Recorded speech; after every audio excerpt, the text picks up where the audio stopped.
पढ़ें, चाकू छोड़ें, कलम हाथ में लें और चाकू की कब्र बनाएं। चाकू की कब्र बनाएं और कलम को दिल से लगाएं।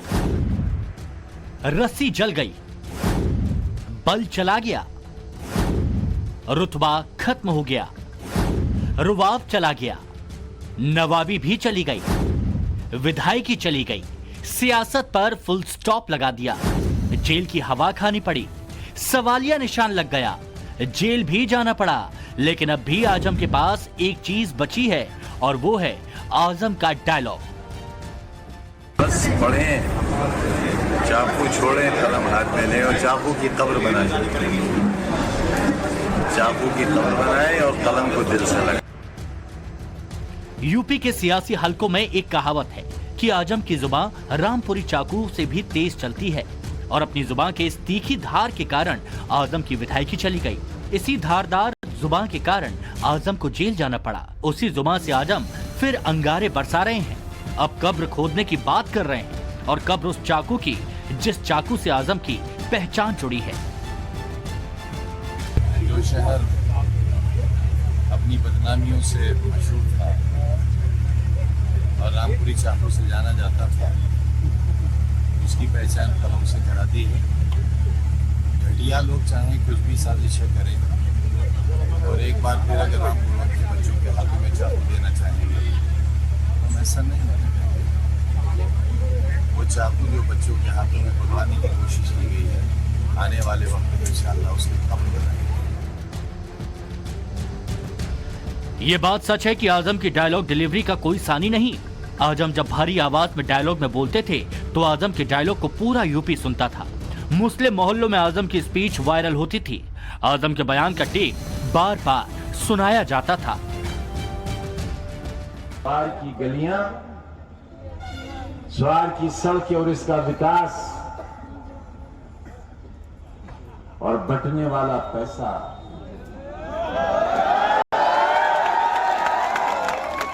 ये किसका है? अरे ये मेरे कलम का दिया हुआ है, ये मैंने दिया है। वाहे नमक हराम।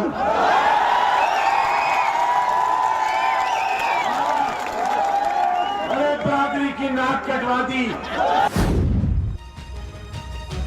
यूपी की सियासत में एक दौर था जब रामपुर आजम का गढ़ हुआ करता था और इसी वजह से समाजवादी पार्टी में आजम की तूती बोलती थी। यूपी में एक दौर था जब आजम का रामपुर समाजवादियों का सेफ किला था। रामपुर की 5 विधानसभा सीट हो या फिर लोकसभा सीट, सब पर एसपी के उम्मीदवारों का कब्जा था। एसपी की साइकिल रामपुर में फर्राटे से दौड़ती थी और रामपुर में समाजवादियों का परचम बुलंद हुआ करता था। जो अंजाम हुए हैं पर जुल्म करने वालों के, इस चुनाव के बाद हो सका तो उसकी फहरिस्त भी चाहिए। कोई नहीं बचेगा कुदरत के इंतकाम से, कोई नहीं बचेगा। बहुत लंबे हाथ हैं उस आसमान वाले के, कोई नहीं बचेगा। अफसोस ये है कि मोहम्मद अली जौहर के दरवाजे पर यूनिवर्सिटी के पुलिस का पहरा है। इसी रामपुर के दम पर आजम ने योगी को चुनौती दी थी। इसी के दम पर आजम योगी के सामने तन कर खड़े हो गए थे, लेकिन योगी ने आजम की सारी हेकड़ी निकाल दी। आजम एंड फैमिली की हालत क्या से क्या हो गई है, इसकी पूरी पिक्चर आगे दिखाएंगे। लेकिन उससे पहले खुद को रामपुर का सुल्तान मान बैठे आजम की सियासत पर कैसे सवालिया निशान खड़ा हो गया, वो देख लीजिए। ये रामपुर जिले के लेटेस्ट पॉलिटिकल पिक्चर है। इस मैप को ध्यान से देखिए। रामपुर जिले में 5 विधानसभा सीट है। स्वार, चमरोआ, बिलासपुर, रामपुर और मिलाद। इन विधानसभा सीटों का लेटेस्ट हाल ये है कि 5 में से 4 सीटों पर बीजेपी का कब्जा। इसमें से 1 सीट समाजवादी पार्टी के खाते में है। बाकी सभी सीटों पर योगी ने कमल खिला रखा है। गलत लोगों के हाथों में रामपुरी चाकू पड़ा था, उन्होंने इसे शोषण का जरिया और व्यक्तिगत स्वार्थ का अड्डा बना दिया था।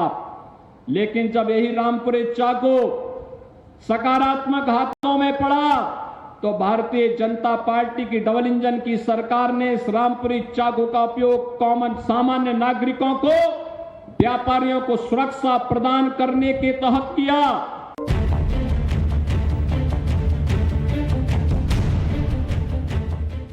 अब सवाल यह कि जिस चाकू की धार ही सिर्फ आजम की जुबान को टक्कर दे सकती है, देश दुनिया में रामपुर की पहचान जिस रामपुरी चाकू से हो रही है, वही चाकू आजम के सीने में शूल की तरह क्यों चुभ रहा है? तो इसका जवाब ये है कि रामपुर का ये चौराहा बीजेपी ने बनवाया है। योगी वन डिस्ट्रिक्ट वन प्रोडक्ट की थीम पर काम कर रहे हैं। इस प्रोजेक्ट में रामपुर का रामपुरी चाकू भी शामिल है। विलुप्ति के कगार पर खड़े इस रामपुरी चाकू को रामपुर के जिलाधिकारी रहे आंजनेय कुमार सिंह ने पुनर्जीवन देने का काम किया। जिलाधिकारी रहते हुए उन्होंने इस चाकू को पहचान दिलाने की कवायद शुरू की और मुरादाबाद मंडल के आयुक्त रहते उन्होंने इस कवायद को पूरा करते हुए रामपुर के इस चौक पर इस चाकू को स्थापित करवाया। रामपुरी चाकू अब इस चौक की शान बना हुआ है और रामपुर की पहचान बना हुआ है, जिसका उद्घाटन भाजपा के विधायक आकाश सक्सेना ने किया। रामपुर यूपी का वो जिला है जो दिल्ली और लखनऊ का सेंटर पॉइंट है। विधानसभा चुनाव हो या फिर लोकसभा चुनाव, रामपुर का अलग ही टशन है। और टशन इसलिए क्योंकि रामपुर योगी राज से पहले समाजवादियों का सबसे सेफ दुर्ग था और रामपुर की पहचान यूपी की सियासत में आजम खान से होती थी। यूपी की एक कहावत बहुत मशहूर थी कि आजम मतलब रामपुर और रामपुर मतलब आजम। मतलब ये यूपी की सियासत में आजम रामपुर का पर्याय थे। आजम की मर्जी के बिना न तो समाजवादी पार्टी किसी नेता को मैदान में उतार सकती थी और न ही वो उम्मीदवार आजम के हाथ के बिना रामपुर में चुनाव जीत सकता था। आजम को इसी बात का गुरूर था। इसीलिए तो समाजवादी पार्टी का मुखिया कोई भी हो, मुख्यमंत्री कोई भी बने, एक मिनी सीएमओ तो रामपुर में ही खुलता था। मैंने दूध चौराहा में खौला कर रखा था। सवाल वालों तुम्हारे लिए मुझे क्या मालूम, बिल्ली खुद छोड़ रहा है। चाट गई सारी बालाई, पी लिया सारा दूध और कहां चढ़ाया? फूल की जड़ों में ले जाया। 4 अक्टूबर 1992 को यूपी में समाजवादी पार्टी का गठन हुआ। मुलायम सिंह यादव ने समाजवादी पार्टी बनाई। आजम इस पार्टी के संस्थापक सदस्यों में से एक। 31 साल से समाजवादी पार्टी की सियासत का जो फॉर्मूला है वो है MY का। M मतलब मुसलमान और Y मतलब यादव। अब इस फॉर्मूले को इस तस्वीर से समझिए। M मतलब आजम और Y मतलब मुलायम। यूपी में इसी सियासी समीकरण को साध कर मुलायम 3 बार यूपी के मुख्यमंत्री बने और मुलायम की हर सरकार में आजम मंत्री बने। एक समय था जब आजम खान का काफिला इन्हीं रास्तों से होकर लखनऊ या दिल्ली को जाता था, लेकिन अब आजम खान रामपुर में ही रह गए हैं, क्योंकि योगी राज में आजम खान रामपुर ही रहते हैं और योगी आदित्यनाथ की सरकार में अब आजम खान का जो गढ़ था रामपुर, उस पर पूरी तरीके से भारतीय जनता पार्टी काबिज हो गई है और अब रामपुर की 5 विधानसभाओं में से 4 विधानसभाओं पर भाजपा और उसके सहयोगी गठबंधन का काबिज है। फिलहाल एक समय के बाद आजम खान को बड़ा झटका लगा है और कहीं ना कहीं राजनीति में एक बड़ी गिरावट भी आई है।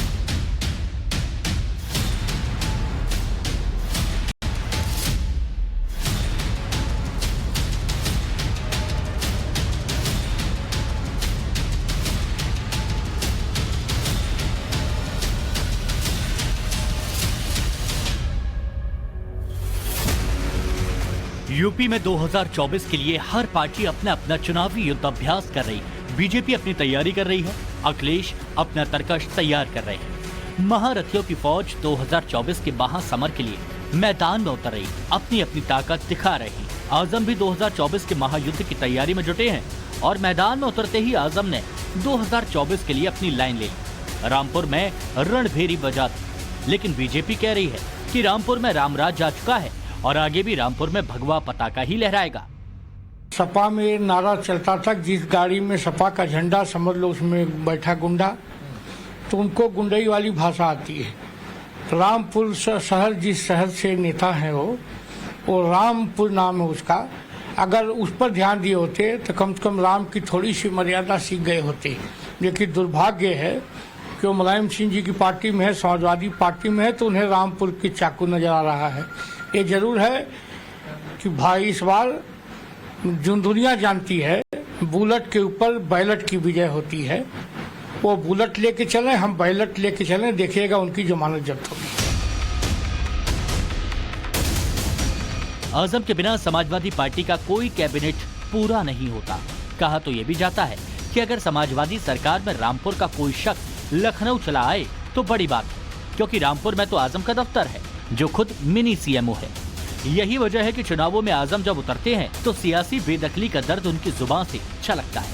तो आप मुझसे और मेरी औलाद से, मेरे बच्चों से, मेरी बीवी से, मेरे चाहने वालों से क्या चाहते हो? चाहते हो कोई आए और कन्फर्टी का गोली चला कर चला जाए? बस इतना ही तो रह गया है। बचा लो आज की। रामपुर वाले आजम खान की राजनीति की बात करें तो करीब 42 साल तक आजम का दबदबा रहा। 1980 में पहली बार आजम रामपुर शहर सीट से विधायक बने। इसके बाद से ये सीट आजम की बापौती बन गई। आजम ने रामपुर शहर की सीट पर 10 बार जीत का परचम लहराया। 1996 में आजम जब चुनाव हार गए तो समाजवादी पार्टी ने राज्यसभा सांसद बना दिया। रामपुर लोकसभा सीट से सांसद भी रह चुके हैं। आजम की पत्नी तंजीन फातिमा भी रामपुर सीट से विधायक रह चुकी हैं। आजम के बेटे अब्दुल्ला आजम भी 2 बार स्वार सीट से विधायक रह चुके हैं। रामपुर की दूसरी पहचान अपनी विरासत को बचा नहीं पा रहे। एक खास चौराहा रामपुर में है जिसपे चाकू लगा है। इस चौराहे से दिल्ली का सफर अगर आप तय करते हैं तो 4 घंटे की दूरी लगती है। लखनऊ तक आते आते समय थोड़ा ज्यादा लगता है, लेकिन आजम के लिए रामपुर से लखनऊ की दौड़ आसान रही और लखनऊ ने बड़ी पहचान दी। लेकिन इन दिनों आजम न तो रामपुर की सड़कों पर दिखाई देते हैं, न लखनऊ में उनका कोई ऐसा ठिकाना है जिस पर कोई जाके उनसे मुलाकात कर ले। आजम की सियासत मानो खत्म सी हो गई है। बेटे की विधायकी गई, खुद की सांसदी चली गई, लगातार आरोप प्रत्यारोप के घेरे में रहे, कई मुकदमे उनके ऊपर दर्ज हुए। तो अब लग रहा है कि रामपुर जो कि आजम की सियासत से पहचाना जाता था, उनका नाता रामपुर से टूट सा गया है। अखिलेश 2024 के चुनाव में पीडीए का फॉर्मूला लेकर आए हैं। मुसलमान की जगह अखिलेश अब अल्पसंख्यक की बात कर रहे हैं, लेकिन अखिलेश का टारगेट मुसलमान ही है और इसके लिए अखिलेश को आस आजम से ही है। भारतीय जनता पार्टी का जिस तरीके से काम करने का तरीका है कि लोगों की सदस्यता ले लें, हमें उम्मीद है औरों की भी सदस्यता वापस होगी। मोहम्मद आजम खान साहब, उनके बेटे या बहुत सारे भारतीय जनता पार्टी के इशारे पर सदस्यता छीनी गई है और अब ये भी देखना है कि कुछ लोगों के खिलाफ हुआ है तो उनकी सदस्यता जाएगी कि नहीं जाएगी। समाजवादी पार्टी को लगता है कि जिस तरीके से राहुल गांधी को फिर से 2024 से पहले चुनावी जीवनदान मिला, उसी तरह से आजम को भी राहत मिलेगी। आजम रामपुर के मैदान में आएंगे तो फिर समाजवाद की साइकिल रामपुर की सड़क पर फुल स्पीड में दौड़ेगी। देखिए, उपचुनाव का रिजल्ट जो कुछ भी रहा हो, लेकिन आज जनता परेशान है बेरोजगारी और महंगाई से। इन मुद्दों का जवाब भारतीय जनता पार्टी के पास नहीं है। इसलिए रामपुर हो या आजमगढ़ हो या दूसरी और लोकसभा हो, समाजवादी पार्टी और इंडिया गठबंधन इन सब सीटों को जीतने का काम करेगा। आज भारतीय जनता पार्टी वो परेशान है, इसलिए देश के प्रधानमंत्री जी हों या उत्तर प्रदेश के मुख्यमंत्री जी हों, लगातार वो पीडीए पे हमला बोल रहे हैं। लेकिन समाजवादी पार्टी, इंडिया गठबंधन और पीडीए के साथ मिलके हारी हुई सारी सीटें और उत्तर प्रदेश की सीटों को जीतने का काम करेगी। 2011 की जनगणना के मुताबिक रामपुर लोकसभा क्षेत्र में हिंदुओं की आबादी 45.97% और मुसलमानों की आबादी 50.57% है। चुनाव में हिंदू वोट जातियों में बढ़ जाता है, लेकिन मुसलमानों का वोट एक मुश्त पड़ता है। यही वजह है कि 42 साल तक रामपुर में आजम की हुकूमत कायम रही। आजम पहली बार 1994 में समाजवादी पार्टी में आए। 5 दिसंबर 1989 से 24 जून 1991 तक वो श्रम, रोजगार, मुस्लिम वक्फ और हज मंत्री रहे।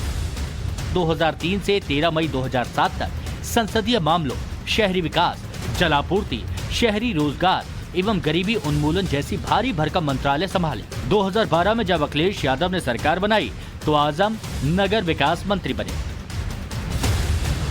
इन 42 सालों में यूपी के कई मुख्यमंत्री आए और गए, लेकिन रामपुर में आजम की नवाबी कम नहीं हुई। रामपुर में आजम का परचम खूब बुलंद रहा। यूपी ने रामपुर में आजम के रहते हुए 13 मुख्यमंत्रियों का कार्यकाल देखा। विश्वनाथ प्रताप सिंह से लेकर कल्याण सिंह, राजनाथ सिंह, मुलायम सिंह, मायावती, अखिलेश और अब योगी आदित्यनाथ। सरकारें बदलती रहीं, सीएम आते जाते रहे, लेकिन रामपुर में आजम का इकबाल बुलंद था। लेकिन 2017 में योगी ने पहली बार मुख्यमंत्री की कुर्सी संभाली और आजम की उल्टी गिनती शुरू हो गई। योगी ने एक तरफ जो आजम के सियासी कद को अपने रणनीति के दम पर उखाड़ फेंका, तो दूसरी तरफ आजम एंड फैमिली पर कानून का शिकंजा भी कसा। आजम की पत्नी तंजीम फातिमा और बेटे अब्दुल्ला आजम सब योगी राज में जेल की सैर कर चुके हैं। अभी पूरा परिवार जमानत पर बाहर है। यूपी का माहौल चुनाव का है, इसीलिए पहले चुनावी बात करते हैं। यूपी विधानसभा सियासी गलियारों में योगी और आजम की हंसती मुस्कुराती तस्वीरें आपने जरूर देखी होंगी, लेकिन योगी और आजम की सियासी अदावत इन तस्वीरों से काफी पुरानी है। भगवाधारी योगी और मुसलमानों के मसीहा आजम के बीच जुबानी जंग यूपी के सियासत की सबसे हिट पॉलिटिकल पिक्चर है। 2015 में आजम ने योगी को लेकर एक बयान दिया था, जिसने देश के सियासी गलियारों में खूब सुर्खियां बटोरी थी। जो चीजें धर्म से जुड़ी हैं उस पर हमारा कोई एतराज नहीं है, और किसी भी धर्म को दूसरे धर्म पर थोपा नहीं जा सकता। मसलन योग एक फिजिकल एक्सरसाइज है, जो लोग करना चाहते हैं उसे कर, उसमें क्या एतराज है। अब मैं ये थोड़ी कह रहा हूँ योगी आदित्यनाथ से कि वो नमाज पढ़ना शुरू कर दें। अगर योगी आदित्यनाथ नमाज पढ़ेंगे तो उनकी सेहत अब से ज़्यादा अच्छी हो जाएगी, दिमाग भी थोड़ा ठीक हो जाएगा, क्योंकि नमाज पढ़ने वाले बेहुदा नहीं होते। आजम ने कहा था कि योगी नमाज पढ़ें, उनका दिमाग ठीक हो जाएगा, लेकिन दिमाग ठीक करना किसे कहते हैं, ये आप योगी आदित्यनाथ के पॉलिटिकल एक्शन से समझिए। योगी ने रामपुर की पूरी पॉलिटिकल पिक्चर बदल दी है। जिस रामपुर को आजम अपनी जागीर समझते थे, वही रामपुर आज भगवामय हो गया है, और योगी के एक्शन को समझने के लिए ज्यादा पीछे जाने की जरूरत नहीं है। इसी साल 13 मई को रामपुर के स्वार विधानसभा सीट के नतीजे आए थे। आजम खान के लिए यह विरासत की लड़ाई का चुनाव था, इसीलिए आजम ने चुनावी मैदान में बहुत जोर लगाया। आजम जमकर उल जलूल बयानबाजी करते नजर आए। मुस्लिम कार्ड चला, लेकिन योगी मॉडल के आगे आजम की एक न चली। आजम अपनी सीट बचाने के लिए हिंदू उम्मीदवार को मैदान में लेकर आ गए, लेकिन योगी ने मुस्लिम उम्मीदवार को मैदान में आगे कर दिया, और जिन मुसलमानों के दम पर आजम रामपुर टू लखनऊ और लखनऊ टू दिल्ली तक अपना डंका बजाते थे, आजम का वो गढ़ भी उनके हाथ से निकल गया। स्वार में एनडीए के प्रत्याशी शफीक अहमद अंसारी ने समाजवादी प्रत्याशी अनुराधा चौहान को हरा दिया। शफीक अहमद अंसारी को 68,513 वोट मिले, जबकि सपा प्रत्याशी अनुराधा चौहान 59,689 मत मिले। शफीक अहमद अंसारी ने 8,824 वोटों से जीत हासिल की। बीजेपी के पास अभी रामपुर विधानसभा की 5 में से 4 सीट हैं। पिछले साल 2022 में रामपुर जिले की इकलौती सीट पर लोकसभा चुनाव हुए थे। आजम खान ने अपने खासम खास आसिम रजा को चुनावी मैदान में उतारा था, लेकिन यहां भी जादू योगी का चला। इस चुनाव में भी आजम ने जेल जाने के नाम पर रो रो कर रामपुर की जनता से वोट मांगा था, लेकिन आजम का यह दाव भी काम ना आया। स्वार की गलियां, स्वार की सड़कें और इसका विकास और बंटने वाला पैसा,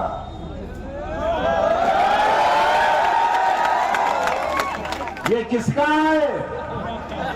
अरे ये मेरे कलम का दिया हुआ है, ये मैंने दिया है। वाहे नमक हराम,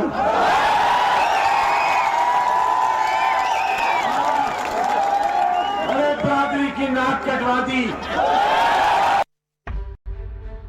रामपुर योगीमय हो गया और 2022 में ही रामपुर लोकसभा सीट पर कमल खिला।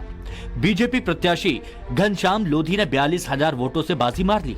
इतना ही नहीं, जब आजम से पत्रकारों ने आजम को मिली इस हार पर सवाल पूछा, तो आजम पत्रकारों पर भड़क उठे थे। वजह बताएं, अब आप बिल्कुल नादान बन जाओ, मासूम बन जाओ, कुछ आपको नजर ही नहीं आए, कुछ आपको दिखे ही नहीं, कुछ आप कहना ही नहीं चाहो, बताना ही नहीं चाहो, सिर्फ सरकार की ढपली बजाओ, सिर्फ उनके पैसों पर मौज मस्ती करो, तो क्या बताएं आपको भाई? आपको क्या बताएं? आप हमें बताओगे या हम आपको बताएं? भाई लोकतंत्र का स्तंभ आप हो या हम हैं कमजोर लोग? आप बताएंगे हमें। 23 तारीख को पोलिंग वाले दिन इस तरीके से प्रशासन ने किया, तो वो भी आप ही बताइए। हमने तो सहा है, जो सहा है वो बताइए आप। हमसे क्या पूछ रहे हो भाई? आप फिर क्या देख रहे हैं? आपकी ये चौथी आंख क्या देख रही है? जब आप ही को नहीं दिख रहा है तो हम तो पैदाइशी अंधे हैं। पहले आजम के हाथ से लोकसभा की सीट गई, उसके बाद रामपुर विधानसभा और अब स्वार। मतलब रामपुर जिले में आजम के पास अब कुछ नहीं बचा। आजम की सियासत और विरासत सब मटिया मेट हो गई। बाबा के बुलडोजर के आगे साइकिल सन्नाटे में चली गई। इतना ही नहीं, आजम का पूरा परिवार पर कानूनी शिकंजा भी योगी सरकार कस रही है। हेट स्पीच से लेकर घोटालों की फाइल खोली जा रही है। आजम एंड फैमिली के ऊपर अभी 167 आपराधिक मामले दर्ज हैं। इसमें से आजम खान के खिलाफ कुल 91 केस, अब्दुल्ला आजम के खिलाफ 41 और तंजीन फातिमा पर कुल 35 मामले हैं। आजम का पूरा परिवार कोर्ट कचहरी के चक्कर काटते रहता है। आजम अपना दुखड़ा रामपुर की जनता को सुनाते हैं, लेकिन योगी सरकार का एक्शन अब भी जारी है। आजम खान को 2007 के हेट स्पीच मामले में अपना वॉइस सैंपल देना होगा। एफएसएल की टीम आजम खान की आवाज का नमूना लेगी। मामले की अगली सुनवाई 23 अगस्त को होगी। अब बीजेपी 2024 की तैयारी कर रही है। बीजेपी का टारगेट मुस्लिम महिलाएं हैं। बीजेपी ने मुस्लिम मोहल्लों में टेंट लगाकर पीएम मोदी के मन की बात सुना दी है। मोदी जिस तरीके से अपने संदेश देते हैं, उससे भीड़ डायरेक्ट वोट में कन्वर्ट होती है और इस बात को विरोधी भी मानते हैं। बीजेपी को भी मोदी और योगी की जोड़ी पर पूरा भरोसा है। योगी ने रामपुर की पूरी पिक्चर बदल कर रख दी। बैक टू बैक 2 चुनावों में आजम को डायरेक्ट फाइट में हराया है। आजम की अकड़ को चकनाचूर कर दिया। रामपुर लोकसभा सीट पर योगी पहले ही कब्जा जमा चुके हैं और अब आजम और उनके परिवार से स्वार की विधानसभा सीट भी छीन ली।